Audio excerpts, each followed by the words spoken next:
Can I tell you ahead of time exactly how much your land subdivision is going to cost?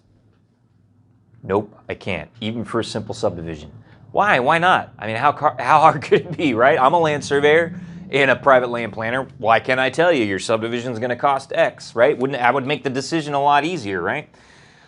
So I understand why there's confusion. I want to try and explain why in this video, why we can't just tell you an exact, give you an exact price for what it's going to take to complete a land subdivision. And I've got some other videos that talk about forecasting land development costs and why it's important to phase development projects. We'll try to link to those in the description.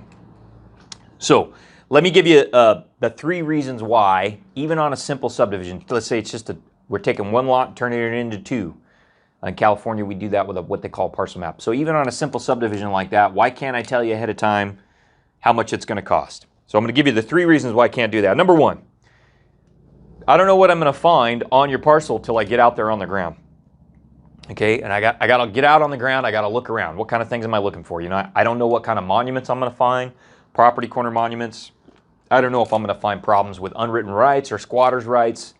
I don't know if I'm going to find building encroachments. I don't know what kind of utilities are there to serve the parcel. I don't know if you've got a good building pad location on the new parcel, or how we're going to get from the building pad to the public road. I don't know what kind of issues we might have with access.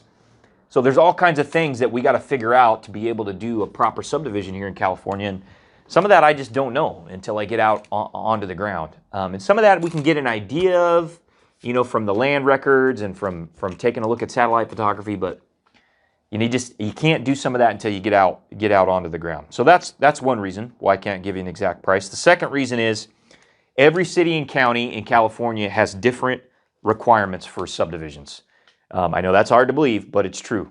So we do have a statewide law. It's called the Subdivision Map Act, but local agencies, counties, and cities are given a great deal of authority to implement the state law as they see fit, and they have all kinds of different requirements. Every agency is different. I've never seen 2 different agencies with the same set of subdivision requirements. So obviously that creates some uncertainty. The requirements that the local jurisdiction puts on the subdivision has an impact on the cost. Just to give you an example, a couple quick examples. Some agencies want an arborist report about the types of trees that are on the property. Some agencies don't. Some agencies want a geotechnical report. They want to know what the soil stability is. Some agencies don't. Some agencies want a chain of title. They want to review a chain of title and see that you actually have a legal parcel that you can split. Other agencies don't. So those are huge differences from jurisdiction to jurisdiction that have an impact on the cost. So that's the second reason. The third reason is it's other people get a say in your subdivision. It's not just you and the agency, the local jurisdiction, but there's other government agencies and other interested parties that get to have some input on how your subdivision is going to happen. So let me give you some examples. It could be the California Coastal Commission if you're close to the coast. It could be a local reclamation district or flood control district if you're here in the Central Valley. It could be Caltrans if you're along a state highway.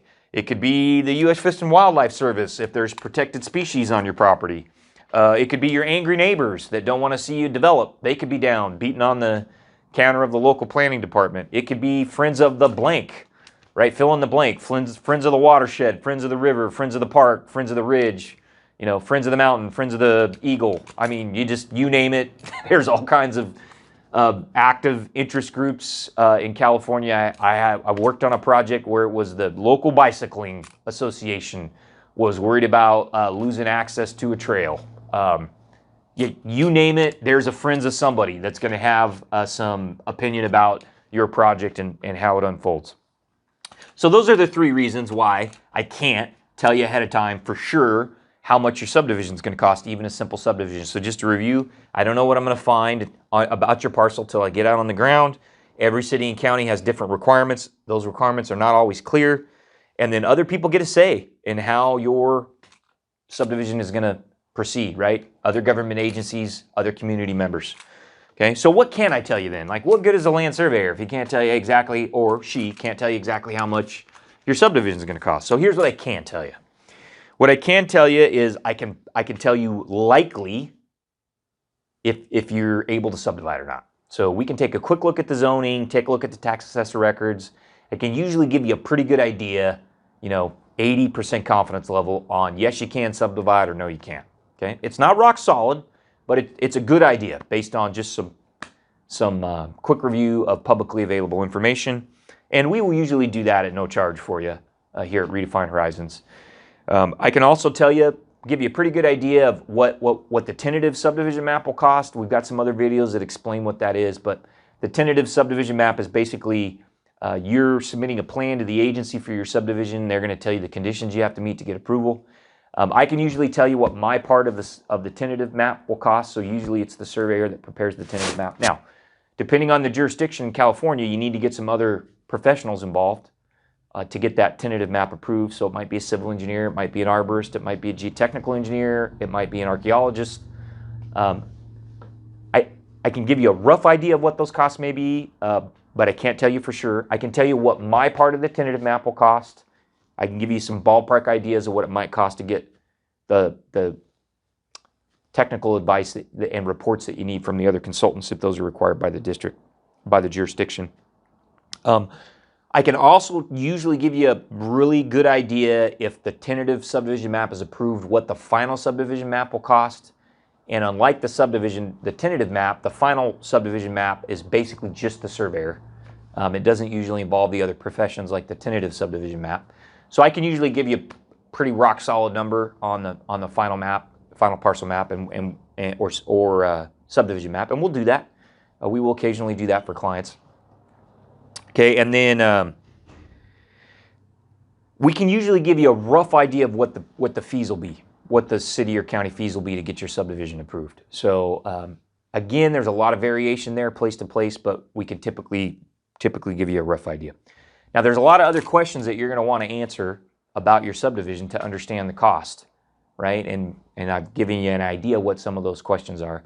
And a lot of times we'll have a client or a potential client that will continue to come back to us before we're under contract and ask to get the answers to those questions. And at some point, what you have to do is you just have to hire us.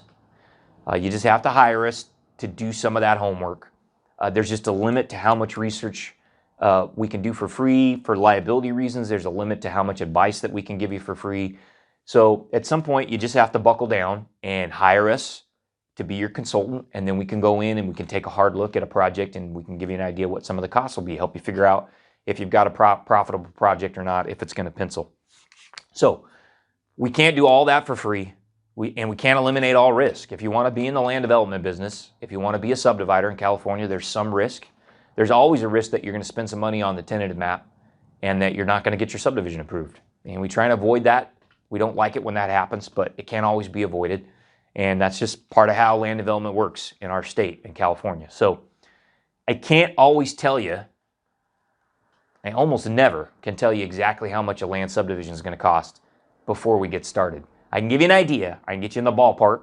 I can tell you who to talk to get a better idea what the costs are, but I can't give you a rock solid hard number. There's just too much uncertainty in the process.